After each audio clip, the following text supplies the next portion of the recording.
আজকে সারাটা দিন আমার জার্নির উপর দিয়ে গেছে। সকালে উঠে রেডি সেডি হয়ে আমার চলে যেতে হয়েছে জয়দেবপুরে, আর সেখান থেকে আমার বই নিতে হয়েছে। দেন আমি টুকটাক কিছু শপিং করতেছিলাম। আর এরপর এই যে দেখুন রোড পার হওয়ার সময় ট্রেন চলে আসছে, এখানে একটু লেট হলো। আর এরপর আমি জুতা কেনার জন্য বাটায় চলে গেছিলাম। আমি সবসময় ব্র্যান্ডের জুতাই পছন্দ করি, আমি ব্র্যান্ডের জুতাই পরি সবসময়। আসলে আমি এমনিতে জুতাটা একটু বেশি কিনি, দামি আর কি। তো এরপর আমি চলে গেছিলাম একটু স্টুডিওতে। আর এরপর আমার চলে যেতে হয়েছে শপিং করার জন্য, ড্রেস কেনার জন্য। এটা আমার মামার দোকান আর কি। তো এই যে আমার মামা।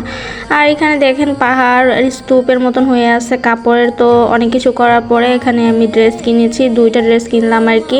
তারপর চলে গেলাম বাবলির জন্য জুতা কেনার জন্য। ওইখানে আমি 3টা জুতাই পছন্দ করছি, এর মধ্যে ওর এটা পছন্দ হয়েছিল, বাট ও লাস্টে আমি যেটা পছন্দ করেছি ও সেটাই নিয়েছে। এই যে এই জুতাটা আমি ওকে পছন্দ করে দিয়েছি, এটাই ও নিয়েছে। জুতাটা অনেক কিউট আছে। এরপর চলে গেলাম কসমেটিকের দোকানে, মানে সবই দেখতেছি, দেখতে দেখতে উল্টাই ফেলতেছি সবকিছু।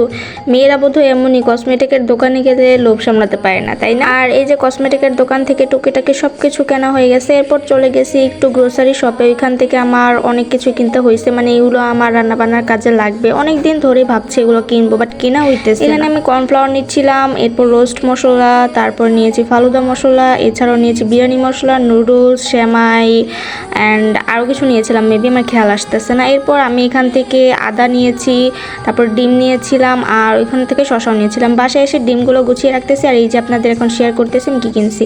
রোস্ট মশলা, বিরিয়ানি মশলা, আর এই যে ফালুদা মিক্স ম্যাঙ্গো ফ্লেভারেরটা, আর এখানে কর্নফ্লাওয়ার ছিল, নুডলস সেমাই ছিল, এই যে আদা, আর এখানে আমি চিনি গুঁড়া চাল কিনেছিলাম। আর এই যে এটা হচ্ছে আমার কসমেটিক আইটেম, ফাউন্ডেশন আর একটা কানের দুল। ও আজকে একটা ইন্টারেস্টিং ব্যাপার কি জানেন, আমি আজকে নিজে নিজে কিন্তু এলপি গ্যাস কানেক্টেড করেছি অ্যান্ড হচ্ছে আবার ডিসকানেক্টেডও করেছি। মানে এটা আমার ফার্স্ট টাইম আর কি, আমি এর আগে কখনো ট্রাই করি নাই। এরপর ডিম সিদ্ধ দিলাম, এরপর একটু সোনপাপড়ি খাইতেছিলাম। আর এর সাথে আজকে আমার ব্লগটা শেষ করতে হবে। আজকে আমি অনেক বিজি ছিলাম ভাই, আমার পায়ের অবস্থা আজকে পুরাই শেষ। সো যাই হোক, আজকের দিনটা মোটামুটি ভালোই কাটছে। সবাই ভালো থাকবেন, সুস্থ থাকবেন। আল্লাহ হাফেজ।